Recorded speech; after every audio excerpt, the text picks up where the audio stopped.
So I rode to the outhouse, and it was an accessible washroom, actually. There was 2 side by side. So one was vacant, then there was the one that I decided to sleep in, and the door locked. I got my bike inside, and I slept peacefully until some drunk ATVers came by at, like, 3 a.m., so that was not great. But Oh, no. yeah, the toilet was it's a nice treat. It's a nice treat. Oh, only in a ultra endurance event does the outhouse become a luxury item.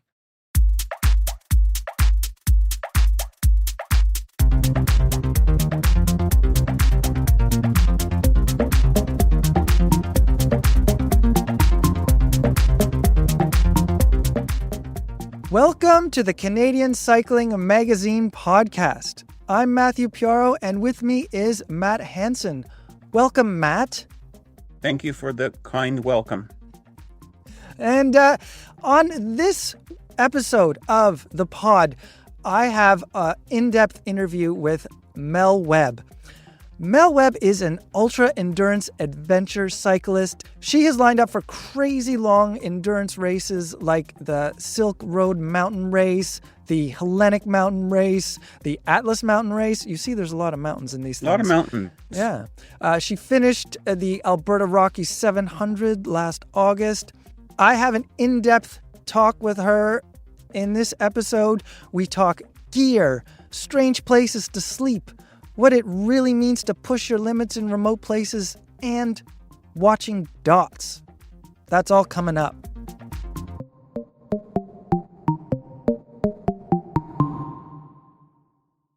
But first, before my interview with Mel, Matt, we got some tragic news just a few days ago. You broke the story on Canadian Cycling Magazine on the website. Gordon Singleton passed away on Sunday, on March 24th. Yeah, it was pretty sad, and I think a testament to his legacy was just so many of the tributes we saw coming in our comment sections and people emailing us and tweets. It was almost overwhelming how much kind of love for the guy and respect, and what a loss it is for Canadian cycling. It really is. He was only 67, and he passed away because of prostate cancer, and it is just way too early, too soon for that. And we are going to talk more about Gordon Singleton after the interview with Mel Webb. I have a short clip that I recorded with Gordon a few years ago at the Milton Velodrome, and we'll play that and we'll just talk a little more about Gordon then. But sticking with track racing, I want to touch on the Paracycling Track World Championships in Rio de Janeiro. There we saw Alexander Hayward of New Brunswick take a silver in the C3 scratch race. Mel Pemble, the reigning world champion in the Omnium. She was bronze in this competition in the Omnium in the women's C3. She also had a silver in the women's C3 500-meter time trial. And that was really close, too. That was super close. Also in the mix was Keely Shaw. She won bronze in the women's C4 individual pursuit. On to the road. It's Easter this weekend. It's quite fitting. Also the start of Holy Week, cycling's Holy Week, with the Tour of Flanders. That's because a lot of guys say, holy crap, this is fast. That's right. That's what the folks in the pro pelotons will be saying. It is a 270.8 kilometer event this year. It is the second of the season's monuments. And then, of course, the tail end of Holy Week is the third monument of the year, Paris-Roubaix. What do you think about what we saw at Ghent-Wevelgem and in the men's race? What that tells us about what we might expect at Flanders? I mean, everyone keeps talking about Van der Poel being unbeatable, but it was nice to see him beaten, right? I mean, obviously, Maspezin isn't exactly a slowpoke, but it was, Little Trek worked him over, but it was good to see he was actually suffering up the climb at the end. It's kind of like we don't want to have all the classics like cyclocross where the same guy wins them all, because eventually it's like, oh, okay, there he goes. So it's nice to see a mix. But yeah, I thought it was pretty exciting. It was. It. I don't want to get ahead of myself, but it seems as if the Matthew van der Poel dominance can be cracked. It seemed like Lidl Trek figured it out. We should also add, though, that Matthew van der Poel raced E3 on the Friday, and he felt it in his legs still when it came down to Ghent-Wevelgem. But that's not to take anything away. He still got second, of course, right? Fair enough. Like he got 50th, but whatever, But yeah, he didn't win. Maybe Visma Lisa bike can make it happen for Wout van Aert. That team, which usually functions so well out on the roads, has been plagued by what seems to be just bad luck. Whether it's punctures, crashes, Laporte is out with injury, but I believe he was also struggling with sickness. Jan Tratnik had a crash at Ghent-Wevelgem. We also saw Wout van Aert's crash. So that team seems plagued by bad luck, and it's possible that it turns around for Flanders. I think Wout is hoping very much so that it turns around for that race. Yeah. I mean, that when he had the crash at E3, that was just like, of all the times. Because we were talking with this, how when he was making up time on Van der Poel, but of course, he has to go 110% when Van der Poel is going 90%. And you can only do that for so long, right? When you're going against one of the best cyclists in the world, trying to catch him. He was making time, but, if you don't catch him right away, then that's it. Your matches are gone. That's right. It did look like he was closing down the gap, but then, it just went out and out and out. And, he was not going to catch his rival. But still, it was exciting, right? I mean, it was still, that's bike racing. Things happen. There's always bad luck in these races, but I guess it's when you have your bad luck. If only you could pick the bad luck. Can I have it in the neutral zone? Can I get my triple punctures and crashes in the neutral zone? Right. Or can my bad luck just be hangnail? Yeah. On the women's side, Lotte Kopecky, it seems, is going for a natural hat trick, 3 in a row at Flanders. There's also her teammate Demi Vollering on Team SD Works Pro Time. Canadians in the mix include Alison Jackson of EF Education Cannondale, Maggie Coles-Lister on Team Roland, and Simone Boillard on Uno X Mobility. And we've also got 3 Canadian guys racing in the men's race. Oh yes, let's not forget the dudes. Guillaume Boivin, Nicholas Zukowski, and Ugo Uhl. We saw Uhl.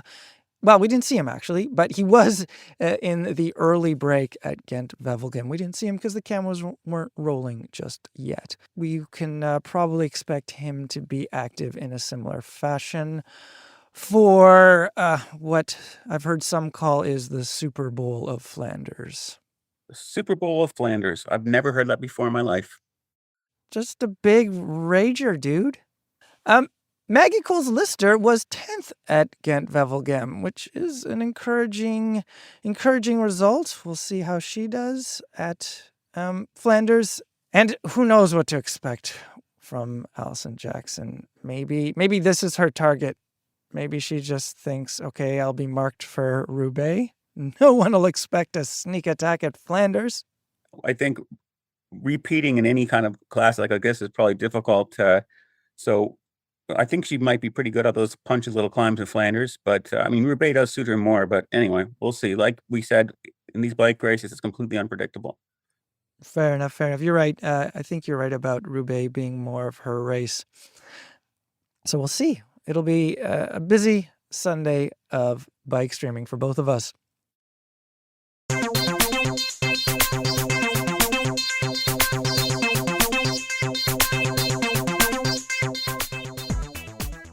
This episode of the Canadian Cycling Magazine podcast is supported by the Number 22 Bicycle Company. Number 22 makes fine titanium road, gravel, and track bikes. Here to tell me more about Number 22 are its founders, Mike Smith and Bryce Gracie. Guys, how's it going? Hey, we're doing well. Good, thanks. I should say, how's it going, eh? Because you are a Canadian company. Though your bikes are manufactured in upstate New York, you guys are based in Toronto. So how's it going? Good, eh? How about you? Recently, Bryce, you paid a visit to the Canadian Cycling Magazine office with your Aurora road bike. It's quite a fine machine on many, many levels. But what struck me was the stem.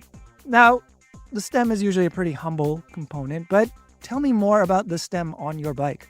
Yeah, for sure. It's funny you called a humble component. I guess maybe for us, when we were looking at doing our fully internal routing solution, we sort of saw the stem as the frontispiece of the bike, sort of the first thing that you see on an integrated bike. And we really wanted it to represent our aspirations to create a bespoke solution to the internal routing dilemma, and basically to illustrate our leadership amongst tie builders in regards to both our design pedigree and how we use the latest technologies in the material that we work with. Yeah, and so our stem is it's 3D sintered from powdered titanium. And this gives us a really incredible level of freedom with the design and form of the part, and it lets us customize the part's complex internal support structure in ways that really weren't possible before this technology. So we use this process in a few areas of our bikes, including the stems, the dropouts, and the seat posts, and the result in each case is an incredibly strong part that's as light or lighter than comparable parts made out of carbon fiber.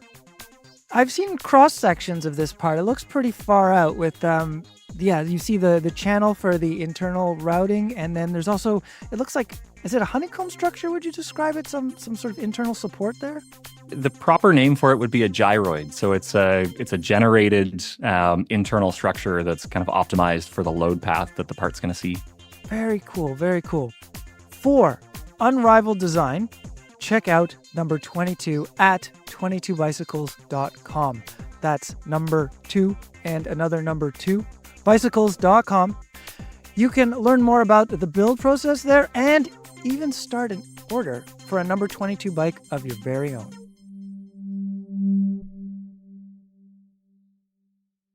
Matt, I want to introduce you and listeners to Mel Webb. As I mentioned off the top, she is the feature interview for this podcast. She does these crazy long ultra endurance events that just take days, and as we all heard at the top of the episode, sometimes have her sleeping in outhouses. At least she's done it once, for sure. And actually, that story alone, we get into that later in the interview, but what is so cool about it, it's a little gross, but what's so cool about it is that it reveals her humor. And when she starts talking about it, of course, there's big laughs. And then it also pivots almost immediately to a serious discussion about the role of public buildings in an ultra endurance event. Like, is it proper to use them? Is that within the bounds and expectations of being self-supported out on the road or out on the trails? And a lot of our discussion, I enjoyed it so much because it ranges from the hilarious to the actual super serious. Such things as lack of gender parity in these events and cycling in general, and also sexism. And also what I found interesting was Mel's discussion about safety, not just personal safety, but what it means to be in places like Morocco or Kyrgyzstan and making decisions that, if they go wrong, would require activating local resources that in sometimes are minimal for a personal rescue. And just her thoughts on what it means to be an adventure cyclist abroad in these areas. She has a great line. I'm going to preempt it now, but it's great even when you hear it when she delivers it. There's a line between resilience and stupidity. Yes, there's lots of great stuff in this discussion. So now let's go to my interview with Mel Webb. Mel Webb, I've been listening to your podcast, Detours. It focuses on ultra endurance and adventure cycling. On a recent episode, you said something that caught me off guard. It was striking, maybe even controversial to some.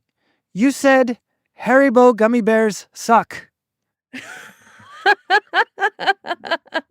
Can you tell me more about this? 100%.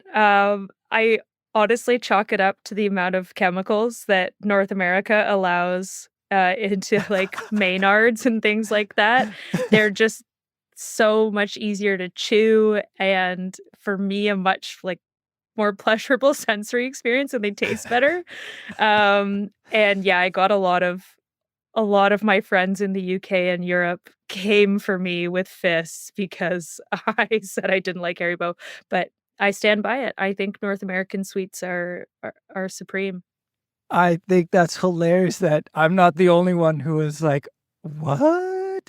I mean, but I totally understand what you mean. I do grab a Haribo and, I know it's sealed in plastic, but it still requires a bit of, well, they're not that soft, to be honest. No, no, it's like a wine gum. Like, it's more of a chewing operation, and, when I'm consuming candy like this, it's usually on a ridiculously long bike ride, and your jaw does get tired from the chewing, so you gotta opt for the easier things to chew.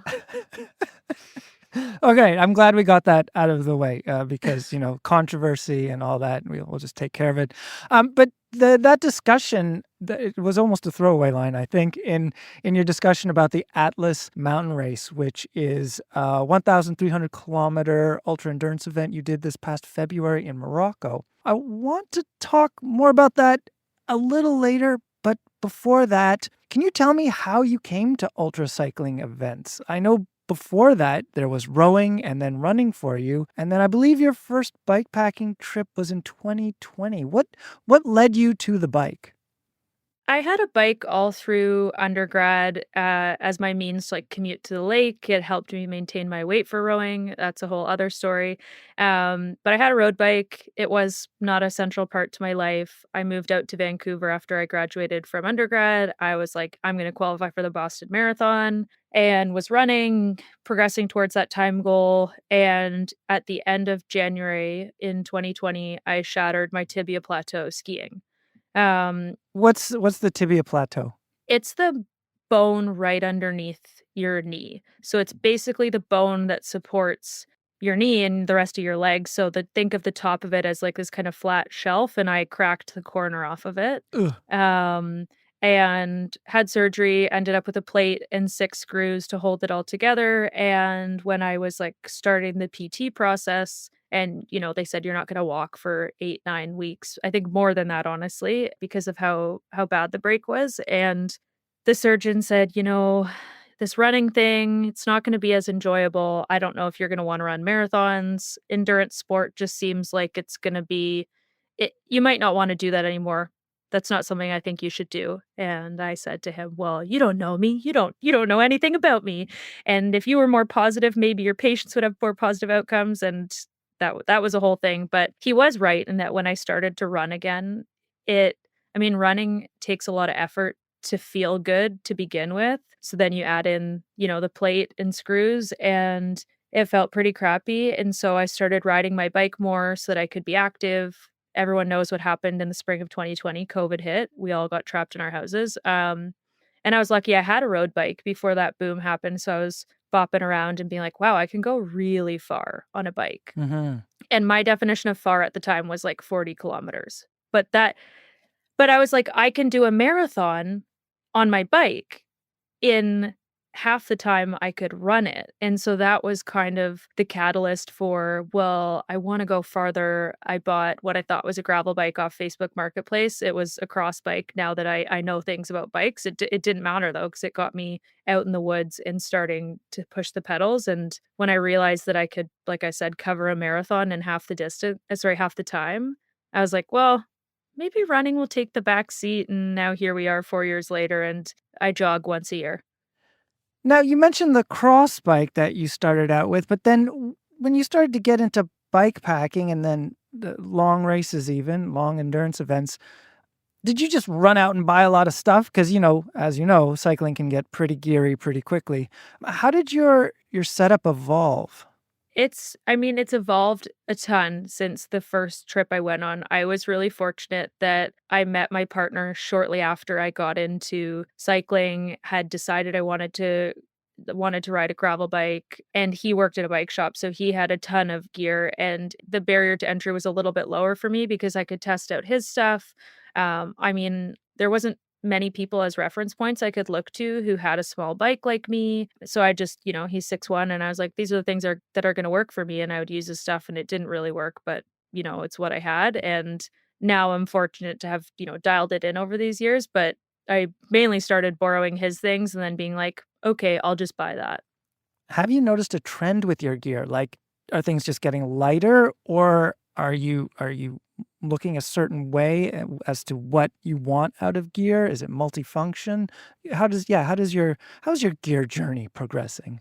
I mean, it's constantly evolving. I don't think that you'll ever have the perfect setup because each route or each bike you're riding, has its own quirks to it. But I will definitely say, like, the biggest things that are important to me are weatherproof. It has to be waterproof. I don't care if it's going to be dry in the forecast. You never know what's going to happen. So, waterproof bags is the first one. Durability, ease of packing. Like, if the material is too sticky and it's frustrating to pack, that just requires so much cognitive load to me that I'm like, I give up. So I would say it has to be easy to pack. It's got to be durable. It's got to be waterproof.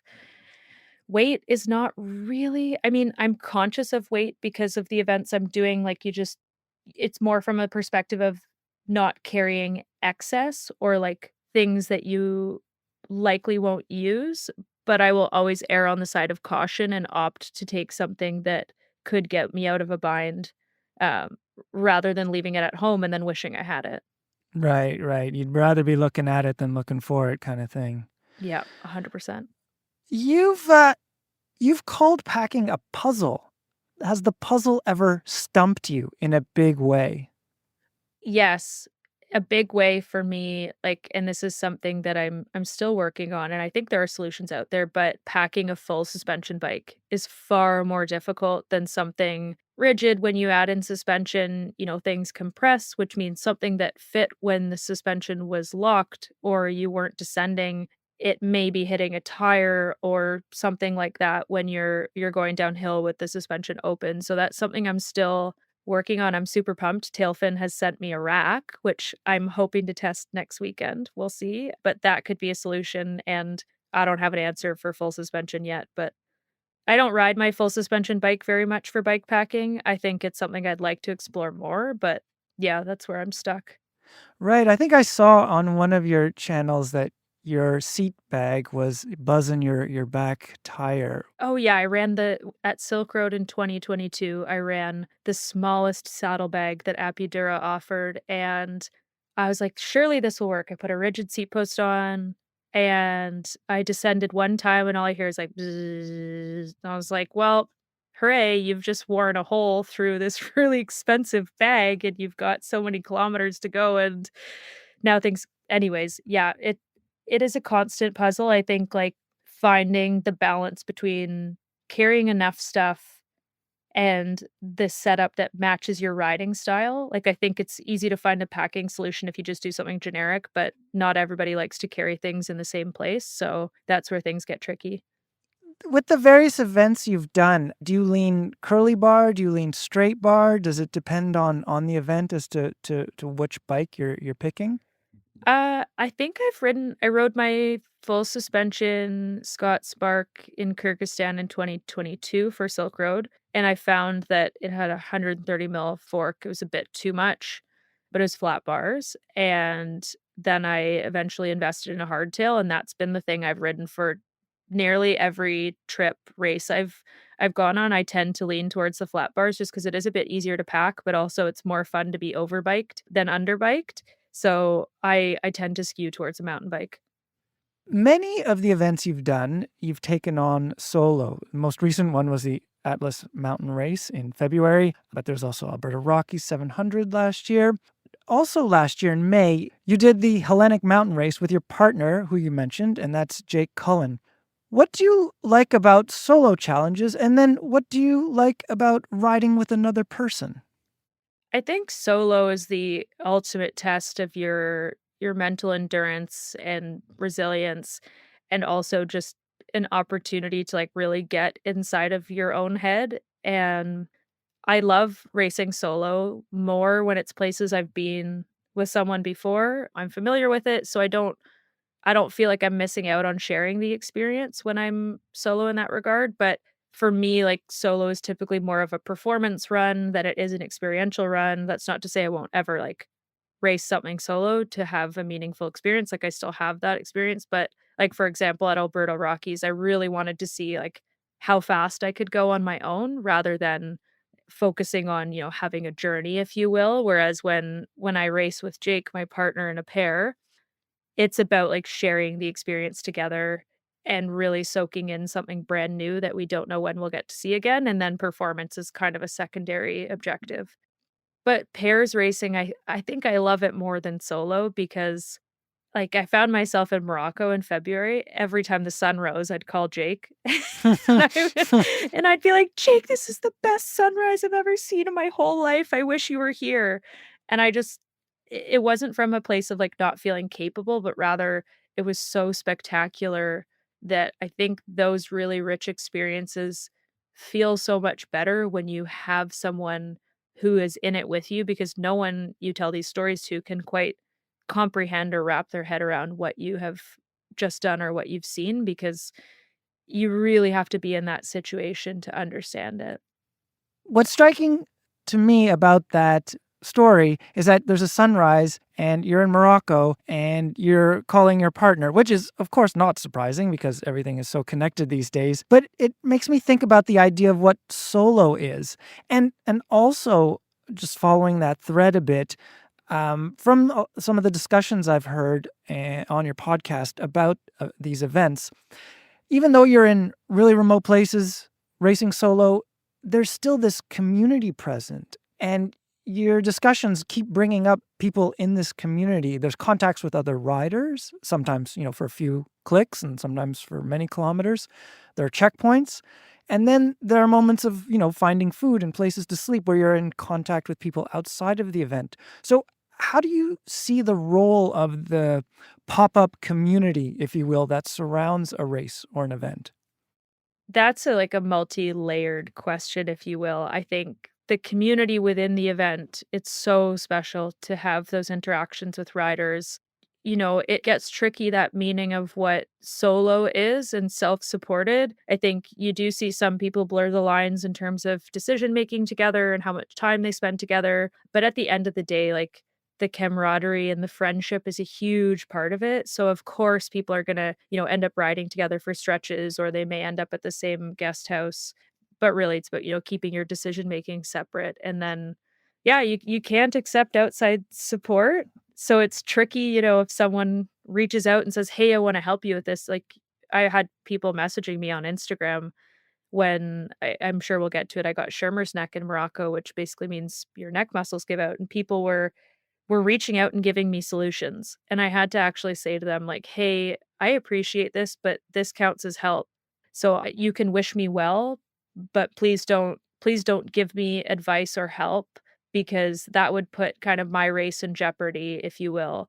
So it's certainly tricky because the community and everybody involved really, really, really wants to help one another, but at the same time, you can't accept that help. So it's a really tricky balance to strike. Yeah, that is really interesting. And also, just by virtue of the connectivity, like I just mentioned, the lines, I guess, could get blurred really fast with someone reaching out over Instagram or whatever, saying, "Hey, do this, do that," or "I could get you this or that."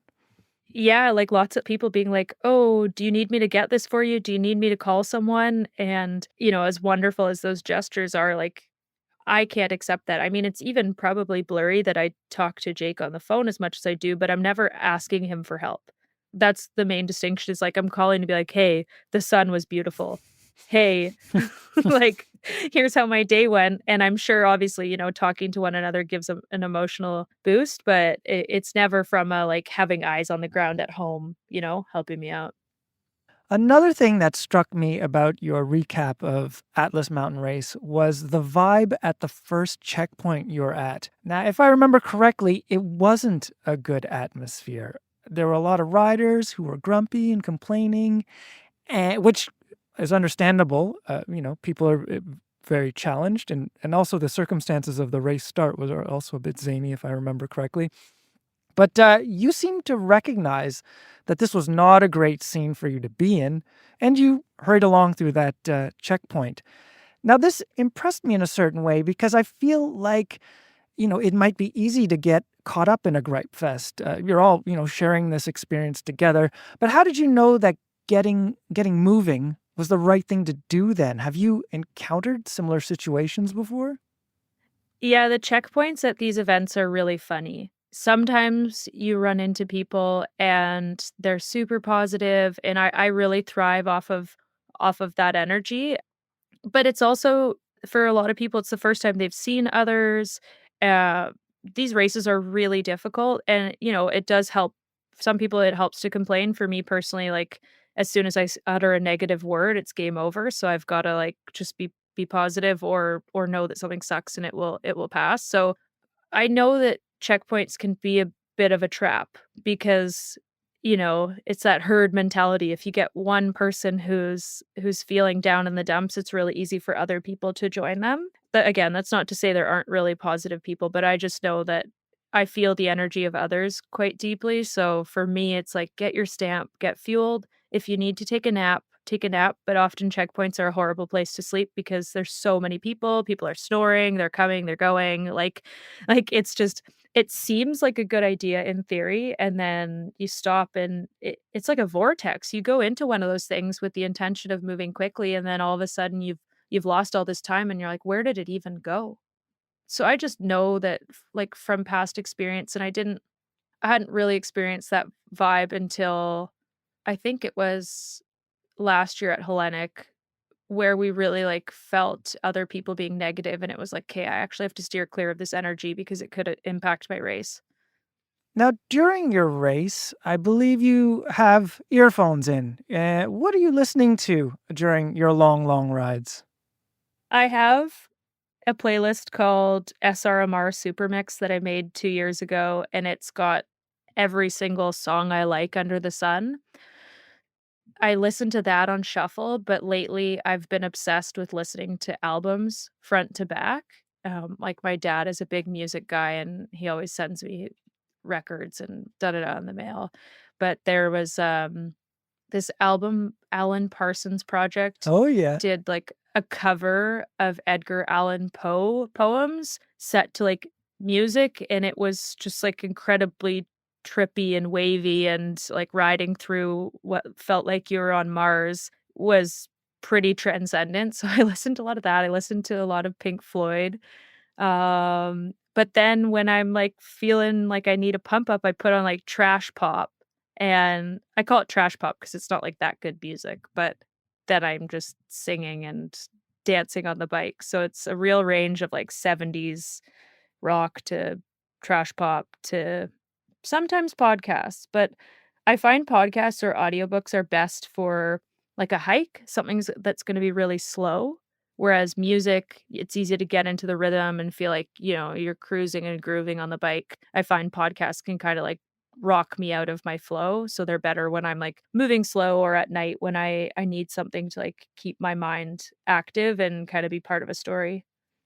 I like that mix. That sounds really good, actually, for the various moods that you encounter. Are there moments when you definitely don't want earphones in and you definitely want to hear what's around you? Yeah, I think sunrise is my favorite time of day to have no music in. Everything is just starting to wake up. The world is really quiet. So, like, your tires have such a wonderful crunch. Sometimes your bike is making horrible noise. So, I mean, I'd prefer not to hear that. But I think, like, as the world is waking up, it's so nice to just be really grounded and present in the moment. And I also find, like, if I am truly in a really difficult place, sometimes I just need to, like, get everything quiet Mm. and really focus on, like, one pedal stroke, one breath, and then when my head comes out of the gutter, I can actually put some music back in, but those are the 2 times. That all makes sense, but I might be reaching for the Pink Floyd at sunrise. I don't know. Maybe. Well, so that's it too. Sometimes you're like I mean, I can think of or sunset. Yeah. Sometimes the perfect song that is gonna match the mood, and you just feel like you're in a movie. Yes. It's crazy, like, you're just everything it feels like you're in the right place at the right time, and everything has just clicked together. Um, I mean, music has the ability to just totally transform the experience. On your podcast, which I think I've mentioned is called Detours, and you co-host that with Cynthia Carson. You and Cynthia create a really positive vibe. I'd say the same for your online presence in general. But within that space, you often bring up some serious subjects. You've mentioned bouts of depression you've had, and you alluded to this at the top of the interview. You've discussed body weight and how it relates to performance and overall health. How would you describe your approach to these subjects, and how do you decide how much of yourself you want to reveal? Oh, this is something I mean, every time this is sounds like such a silly comment, but every time I get a handful of new Instagram followers or I share something and it reaches pretty far, I'm like, what the heck? What's happening? I find it so bizarre, but I really am a vulnerable person. I mean, I think being vulnerable, open, and honest is how you build the deepest connections. And I am at a point where, like, as my reach has started to grow, I'm like, how much is too much to share of myself? Mhm. I actually have created such a really wonderful community. Like, the kindest people reach out to me and they're sharing me their life stories and they're sharing these really vulnerable things. And, Mel, the person, really wants to respond in detail and share more about my experience. But that also ends up taking up like a lot of emotional load. And as I find these interactions are increasing, I'm starting to be like, okay, how much is too much? In terms of responsiveness, but I think like from what I share publicly, obviously there's like really, really intimate life details that I don't share, but from broad strokes, I will continue to share as vulnerably as I can because I just think that there's so many people in the world and we can feel so alone in our feelings when really like our experiences are often not isolated ones. There's others who feel the same thing. So my thought process is if like by sharing something that makes one person feel less alone or feel seen and heard, it's worth sharing. So for now, I'll keep that level of vulnerability there. Where I'm starting to be a bit more careful is in my responsiveness to people because I find that that back and forth can end up being draining, but the outward sharing, I think I'll probably keep the same. Totally understand that. And another sort of dimension to that was wondering about is like you have the community, you've made yourself open to them, and they've reciprocated, but the online world is not always the nicest place to begin with. Like you need to also protect yourself from the, let's say, the not so nice people, and I'm being super Well, soft with yeah, I that. mean, like, my experience as a woman on the internet, and there will be so many dudes out there who are like, "It's not just you, it's not just women, like, people just love to give unsolicited advice on the internet," which is true, but I will say that it is certainly received more by women. On Instagram, I've actually received, like, not many negative comments, I think because Instagram is more of, like, people create profiles to share with their own friends, whereas, like, every time I've tried to share on TikTok, people create those accounts just to consume rather than to have a two-way dialogue, and so I find people are much more willing to be really rude and really unkind and just say whatever hurtful thing they think instead of thinking about, like, I'm interfacing with a person. Another topic you've addressed is the gender imbalance in events you do. You were the only female rider at Alberta Rockies 700 in 2023. To me, this all seems strange, actually, the part about the gender imbalance, because the first names that pop into my head when I think of ultra endurance cycling are Megan Hakkinen, Lyle Wilcox, your co-host Cynthia Carson, also Sammy Sowery. Do I have a skewed view? Or is it ultra endurance that still skews male and I'm just missing something here? I would say it's not just an ultra endurance thing, it's a cycling thing in general. I mean, you look at, like, any cycling event, and it's hard to even count on a hand how many of them have gender parity. I mean, you go like to the professional pelotons, and the women's peloton is much smaller than the men's peloton. They're paid less money. I think it's a cycling thing. Of course, when you like get down to an already niche sport like ultra endurance events, that number's going to drop off even more. And I think like some of the barriers for me have been like going to Morocco. People talked about women's safety. So, the number of women is quite low on that event because historically it's more challenging to travel as a woman in Morocco. I think that often like the narratives around women in adventure or women in sport is, you may need assistance. And then, what if you're in the wild by yourself? And like, can a woman do that? Well, of course she can, but you need the role models and you need the space and belief from people around you to do that. And I just don't think we've quite caught up to where we should be. Hmm. That idea of like, oh, you're going to Morocco and you're a woman, will you be safe? Is that like a new form of mansplaining, or not mansplaining, but like and maybe even I did it with earlier about online's a bad place. Like, are you like, yeah, I know, I got it, thank you. uh I mean, so Morocco is a legitimate like safety thing because culturally it's very different. Women have a different role in society. Men have different perceptions of women. And so the organizer has, given extra space for women to either, you ride through a town with a man if you need to feel safe. It's more just like a cultural thing in that place. And I will say that like of the 4 years that the event has happened, it's certainly become like a much warmer environment for women. There's less incidents reported on course, and I think that's just because the country is evolving.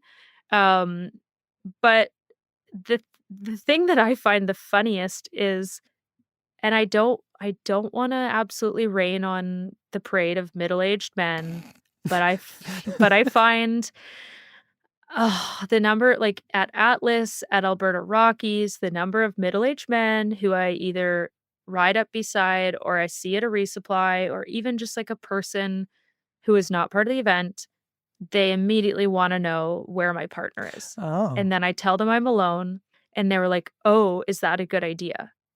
And I think that is one, it's like, sure, they're trying to protect us, make sure we're okay, but it's an outdated school of thought. Mhm.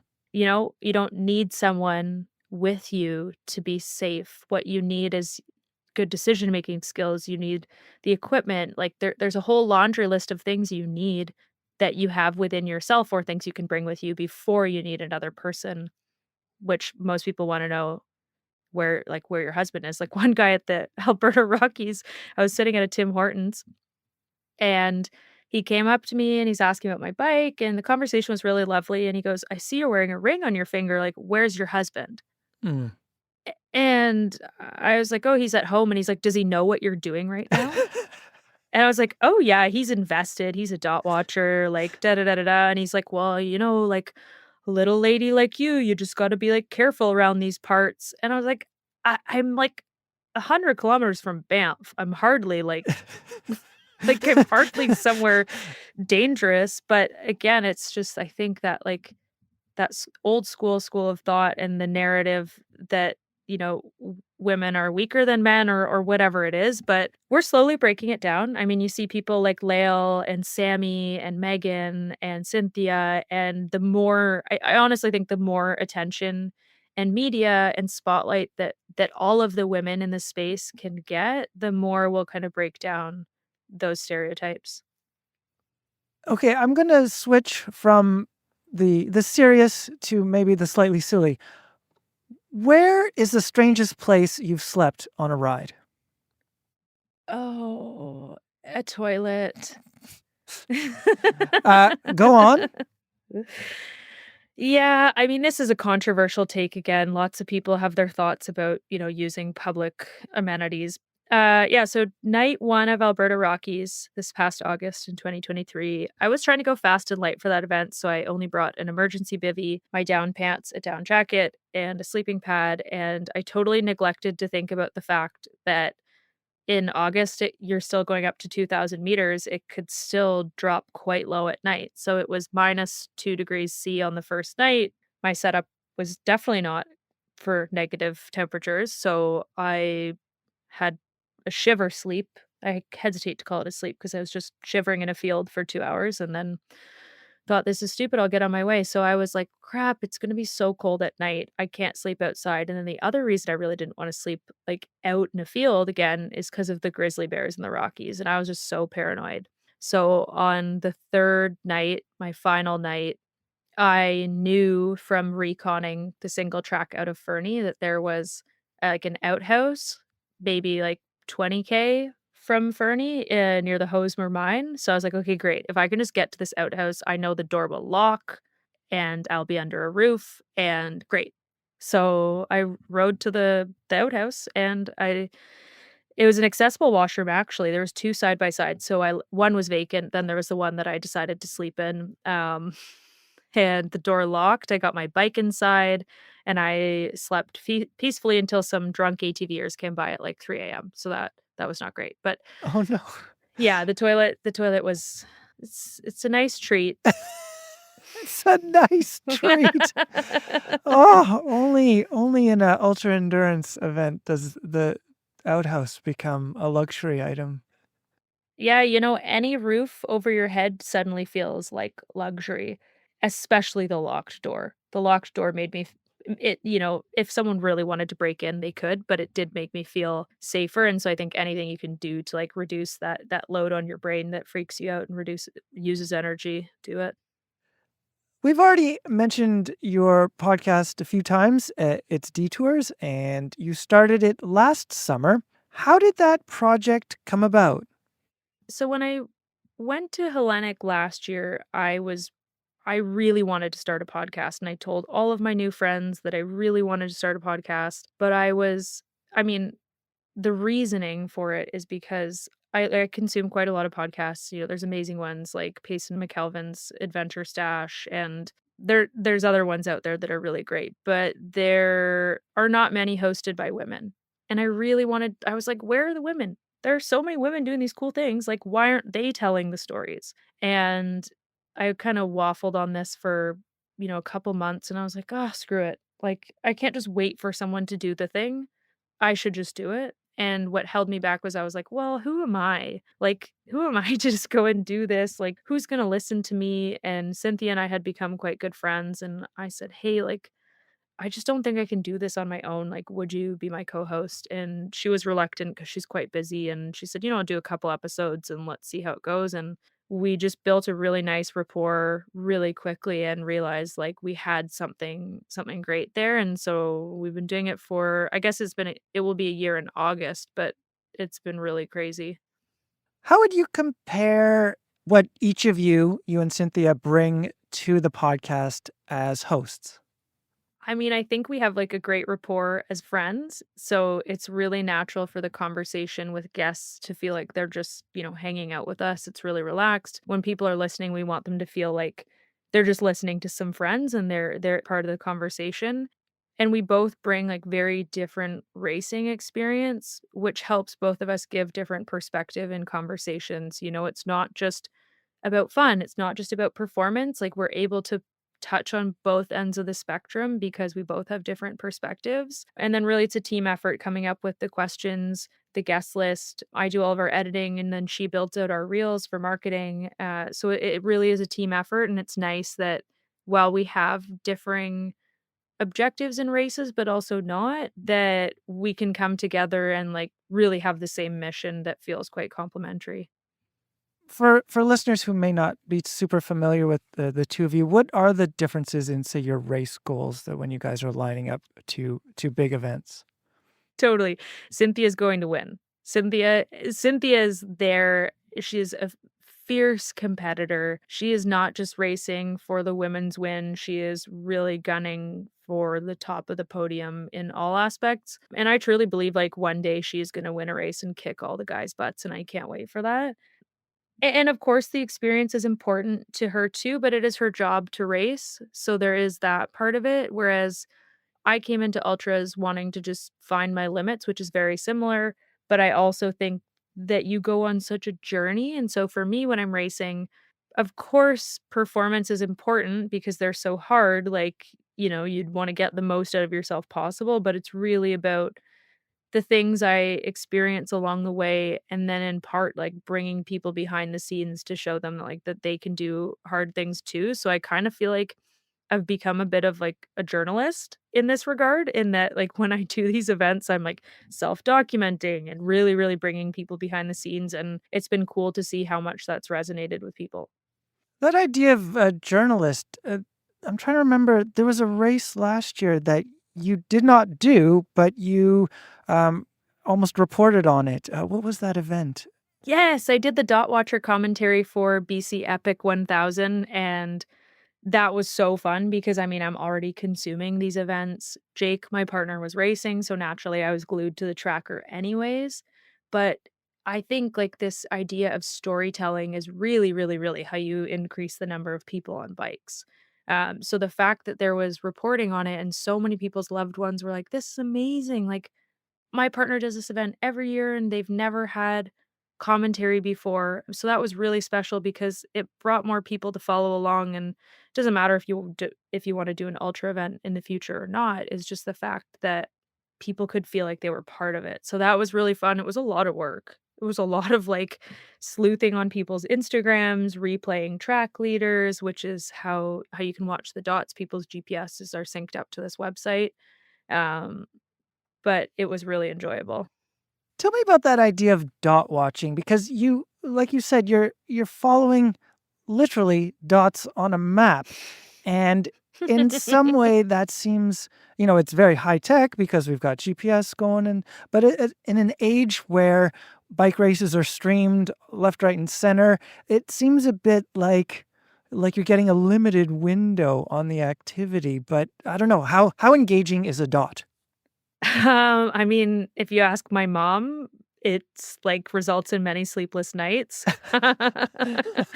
I mean, I find it really engaging, most engaging when I know the person, when I know some story behind it, because I think like the most powerful and exciting dot watching are the ones where there's like multiple layers to the story. So, I mean, one of the reasons why people gravitate towards dot watching and like the lore behind Nelson Tree's mountain races. So Silk Road Mountain Race in Kyrgyzstan, Atlas Mountain Race in Morocco, now Hellenic Mountain Race in Greece. He has so much high quality media around the event. So people are getting photos, they're getting daily recaps. There's now a daily podcast. And so when you layer, the voices and the photos and the video, and then also people's Instagram stories or however they want to, share about it if they do, with that little dot on a map, it really almost becomes that same, in its own way, television experience of watching the race unfold because you have those multi layers. It's less exciting when it's just a dot on a screen and you have no idea what's happening because, like you said, it's only one part of the story. And I mean, people make ridiculous analysis or interpretations out of dots on screens, and it's just totally not what's happening on the ground.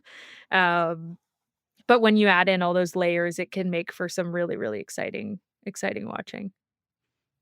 Another term from these events that maybe is not super familiar, other than dot watching, is scratching. Why the term scratching instead of DNF, or did not finish? I I had no idea about this for the longest time, but the reason it's called a scratch is because when you email the event organizer and you say you're not finishing, your name gets crossed out on the list. So your name is scratched out. So that's why it's called scratching, is because, your name is actually crossed out. Interesting, interesting. Um, let's talk injuries. You mentioned earlier that at Atlas Mountain you've got Shermer's neck. Can you remind listeners what that is exactly? Yeah, so Schirmer's neck is this phenomenon that is hyper specific to ultra endurance races. And it came about from there was a guy named Schirmer whose neck gave out on the Transamerica race. And so, hence why it's called Schirmer's neck. But effectively, it just means that your neck muscles are strained to the point that they give out. And so, your head droops forward and you're no longer able to hold it up, which, if you can imagine, cycling, not being able to see where you're going, it can get pretty dangerous pretty quickly. And if you Google Schirmer's neck, you'll see photos and videos of people strapping poles to their back and these crazy configurations to be able to hold a cycling position. But really, there's not enough research to know like what the long-term impacts of that are. So it's still like a relatively new injury, if you will, and people are still trying to understand it and preventing it. And there's so many different factors at play, but it's really not like fully understood. I understand it comes on quite quickly. Is that how it happened in your case? Was it a matter of like an hour or 2 hours? There's warning signs for sure. So the day before my neck gave out, I was in quite a lot of pain, like holding my head up. I found that if I put my hands on top of the pads on my aero bars and really sat more upright, it was better. But I knew that something was happening and I was like, "Oh god, if this is Shermer's neck, like I don't know what I'll do." And then I took an early sleep. I got up the next day after a few hours, and within a matter of being on the bike for an hour, I was going down a rocky descent and my head just hit my top tube Oof. and I slammed on the brakes and that was it. Like I could no longer hold my head up. I would take like little naps on the side of the trail and that would give me my neck for maybe 2 minutes. Really the only thing to make it go away is rest, and some people it's gradual, it comes on. For me, I mean, the warning signs are gradual, but once it gives out, like, it's a very sudden it's done. Oof. And then how long did it take for it to for you to recover? I would say so I the day it happened, I ended up walking 30 kilometers to the checkpoint, which was difficult because I couldn't hold my head up, but also because walking 30K with a loaded mountain bike over mountains is actually much harder than I thought it would be.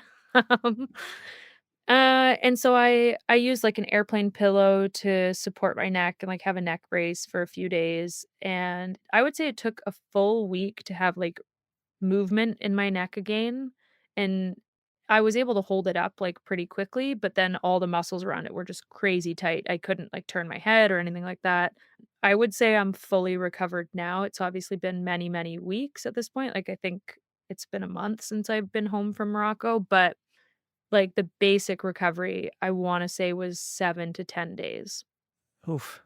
So that race ended in a scratch. To return back to this idea, cycling often has this narrative, whether it's in ultra endurance or even if it's road racing, of there's this tension of pushing yourself to the limits. Sometimes this idea leads to like tragedy. There's the famous Tom Simpson "put me back on my bike" idea, but there's also the calculus that you have to do to think of yourself, especially in an ultra endurance event, and like where are my limits? So my question in all this is, for you, is there a specific calculus that you make? I mean, the Shermer's neck is one thing. That's sort of it sort of makes the decision for you, but maybe in other respects, or is there an art to deciding when to scratch, not just a checklist? I think there's a couple things that go through my head. I mean, the first thing is what I'm doing safe. You never want to be a burden on uh the local communities, on the race. I think like when you are pushing the limits, it's very easy to put yourself in a risky situation, and we all do it, but there is a line I think between resilience and stupidity, and it is just stupid to take up resources that someone else might actually be in an emergent situation and you could have prevented. So, like, in Morocco and Kyrgyzstan, there's medical cars that follow the route, but there's, like, 1 or 2. In Kyrgyzstan, there's no search and rescue, like, there's no medical system that is gonna get you out of a bind like here in North America, at least to the same scale, so you really have to be thoughtful about, like, when you're pushing the envelope, like, are you gonna put yourself in a situation where you have to use those resources? And then I'm like, well, if I am getting close to that choice, like, what if someone, fell off the side of a mountain and it wasn't their choice to to use those resources? So, I think about that a lot. I also think about self-preservation. Like, I love riding my bike, and I truly believe that, like, almost no finish line is worth risking your ability to enjoy this long term. So, I think about those things, and maybe one day, a finish line or a performance will be so important to me that that I risk it all and maybe I go too far. But I don't think I've gone too far yet because, like, I'm healthy now, I'm training, I've got a great physio team, so I think the choice I made in Morocco, I mean, frankly, there was no choice to be made, like, I couldn't see, but I mean, I've scratched more times than I've finished events, and every time I'm happy I made that choice because I'm still doing them. Mhm. You hear these stories of people who, they push through incredible adversity and incredible amounts of pain, and then they can't do an event for many, many years, or they can't do these adventures. And for me, I'm like, well, it's just my ego who gets a boost by finishing event. It's really like that's it. I find all of that super interesting. Not only the sort of the very reasonable stay safe and be able to do this another day because this is what you love, but also you're thinking of others in that respect. Like, is this worth taking up resources? And which a lot of these events are not. You don't think of others first, and I don't. I just think of as any athlete. It is an endeavor where you are the focus. So I find your response pretty interesting in all its levels. I mean, it is a very selfish sport. You drop everything at home, you're focused on your own survival and your own movement forward. And so, in many ways, it is really selfish. But I mean, the reason I really think about, the burden I'm putting on the race and others, et cetera, is because, like, they're communities that we're going through at least for the events I've done that have, like, way less than we do. It is just not the same to require their help as it would be to go to, like, a North American hospital, and I think that it only takes one person to make a bad decision to ruin an event and have a community say, "We don't want you to come through here anymore. We don't wanna host here." And so if I can make one good choice that prevents that from happening, then I feel like it's totally worth it. A little earlier, you mentioned training, and I understand that it was only recently that you got a coach. Why was that the right thing to do at the moment? I've been in, like, high performance sports my whole life. I had a cycling coach when I first got into it. She was incredible. I gained so much fitness, knowledge, but I found, like, after years and years and years of just having this structured training and having a really stressful corporate job, I needed bikes to just be fun. And I didn't wanna pursue numbers, I didn't wanna pursue performance, and so I took a couple years off to really just, like, ground back in having fun, and then why I started to work with a coach now is I think, like, I'm having a lot of fun on the bike, and I have the mental resilience to get to the finish of these events. I mean, I've done it, but nothing will ever go to plan, and I'm currently not fast enough to have, like, something catastrophic happen and stop for 1 to 2 days and still make it to the finish line in time, so I was like, "Well, I just need to get as fast as I possibly can so that, if I got sick or something broke, like, I could stop for 24 hours, 48 hours, fix it, and keep going."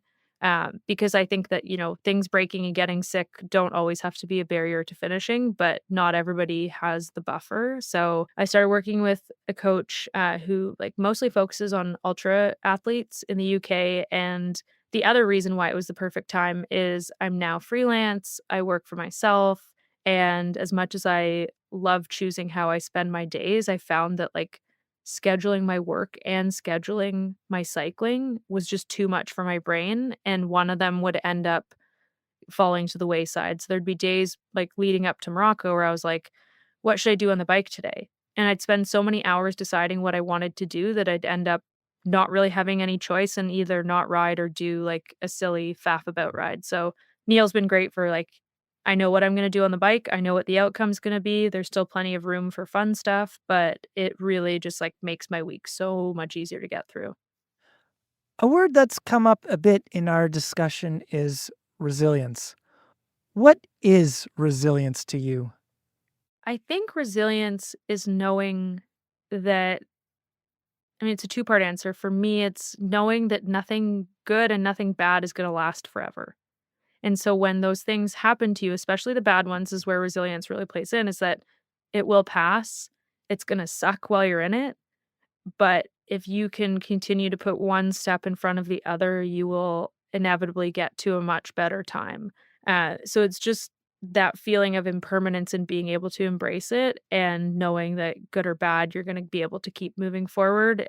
And, like, to have resilience is really just, like, your brain is your biggest asset. Like, being able to stay positive, and that's not, like, fake positivity, because when things suck, it's okay for them to suck, but it's more of like a, "This is fact," instead of, like, wallowing in your self-pity, you know? You're just like, "Well, it sucks, and it will get better." Can you tell me a moment that encapsulates why you do ultra endurance events? I mean, just getting anywhere on your bike that seems completely irrational to have a bicycle, and then you have the best, like, descent, or, you're on the top of a mountain, and that feeling of looking around and being like, "Holy crap, like, I got here.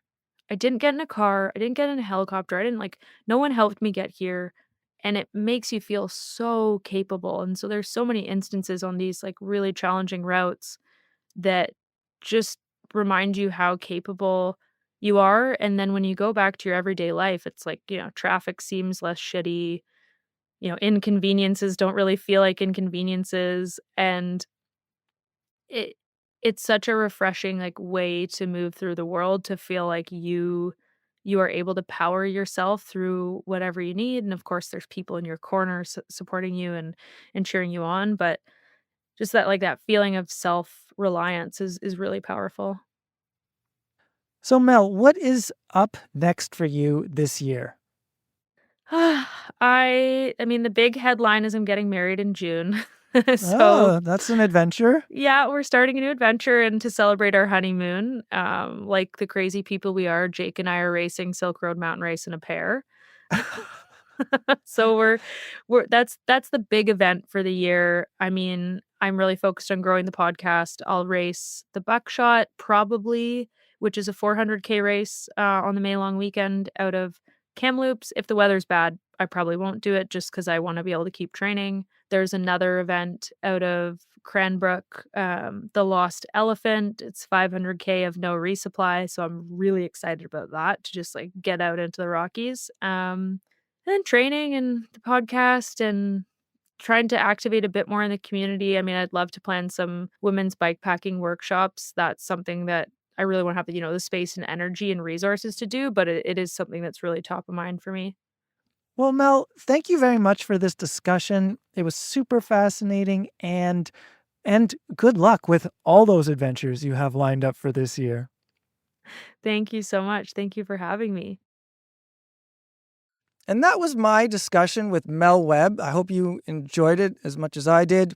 Usually, this is the part of the episode where we close things up, but I want to add this little section here for Gordon Singleton. As I mentioned at the top, Gordon Singleton passed away just a few days ago, and it's a loss for Canadian cycling. It's crazy, Matt. You mentioned the outpouring of thoughts, support, and just how it affected everybody, because we often forget what a tight community this is. Like, you and I would see Gordon at the Milton track whenever there was a World Cup, whenever almost any event was going on of note. He would be there. He was such a supporter of track cycling. And you and I had spoken to him numerous times. So, yeah, it really hits. It really hits. Yeah, I mean, I think also people like, Kurt Harnett was talking to me, and here's Kurt Harnett, one of Canada's greatest track riders ever. And he was just saying how Gordon, he watched him in '82 and how he was just so blown away how fast he was, right? So you think about all these people, even the kids now, Dylan Bibick, I guess he's not a kid, but all the younger generation now, they would have seen him too. I've seen pictures of him in his rainbow jersey riding with Dylan Bivick when they were both world champions. Or sorry, when one was world champion, one was a former world champion.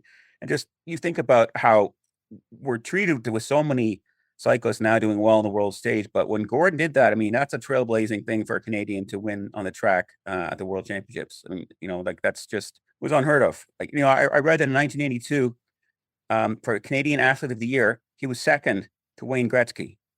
So, that's something. That ain't too shabby. Yeah, in '82, he won gold at the Track World Cycling Championships in the Kirin, and he was the first ever Canadian to do so. He's from Niagara Falls, Ontario, And he also has the distinction of setting 3 world records, all of them within 24 hours. And this was in October of 1980. I'm going to play a clip that I have of Gordon. This was recorded in 2020 at the Milton Velodrome at a World Cup. And we were talking about the Olympics because at that point, the Olympics were still going to be going on that year. This was before the pandemic hit full tilt. We were talking about the 1980 Olympics and how the American-led boycott, Canada was roped into that and did not send athletes to Moscow. So Gordon needed to figure out what to do. So here's his telling of how all that went down in 1980. Hi, my name is Gordon Singleton, and I competed in the 1976 Montreal Olympics. I was also a member of the Canadian 1980 Olympic team. We were all inflicted by the boycott, so we didn't get to go, but I was on that Olympic team. I had 4 world championships, and in 1980, in lieu of the fact that we didn't go to the Olympics in Moscow, I broke 3 world records in Mexico City. That's a productive time away from the Olympics, I would say. Yes, and it was an interesting story because it was when the Canadian government realized that Canada didn't get to go to the Olympics. They took approximately 20 of our top medal hopes, and they funded any project or any World Cup or anything they wanted to go to. Well, in cycling, after the Olympics in 1980, the season was finished.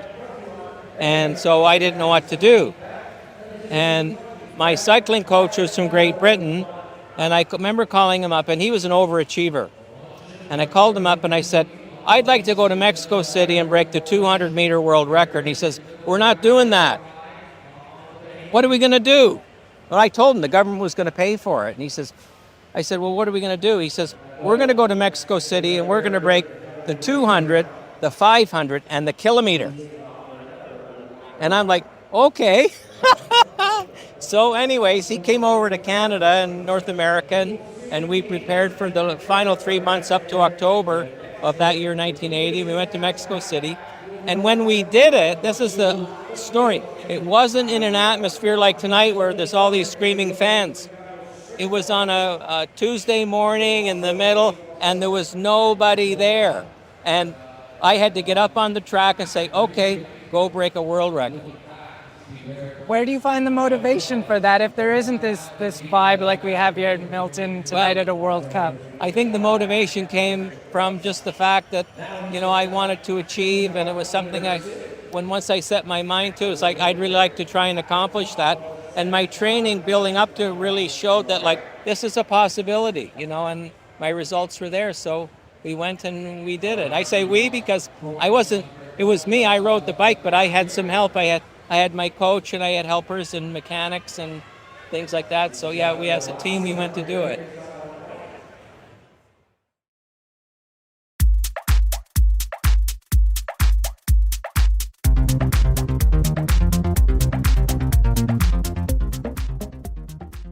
And that was Gordon Singleton talking about how he broke 3 world records in 1980. Those records, again, were for the 200-meter flying start, the 500-meter flying start, and the 1,000-meter standing start. And we're saddened by Gordon's passing. He is the word legend gets tossed around so much in cycling, but he truly is a Canadian legend.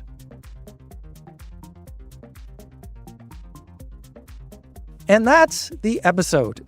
It's put together by me, Matthew Pioro. I had help from Matt Hansen. Thank you, Matt. You're welcome. We also had help from Terry McCall. This episode of the Canadian Cycling Magazine podcast is produced by Adam Killick, and he also does the music. Thanks also goes to Ontario Creates for its support. Okay, Matt, how should a Canadian enjoy watching Flanders early on a Sunday morning Probably with Easter eggs this year. Yeah, I'd say chocolate and caffeine might help. That sounds like a good combo for this weekend. Or maybe riding your indoor trainer, texting your colleague constantly.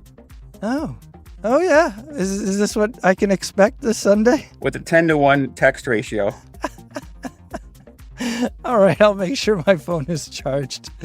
Thank you again, Matt. Thank you, everyone, for listening. Ride safely, and we'll talk to you later.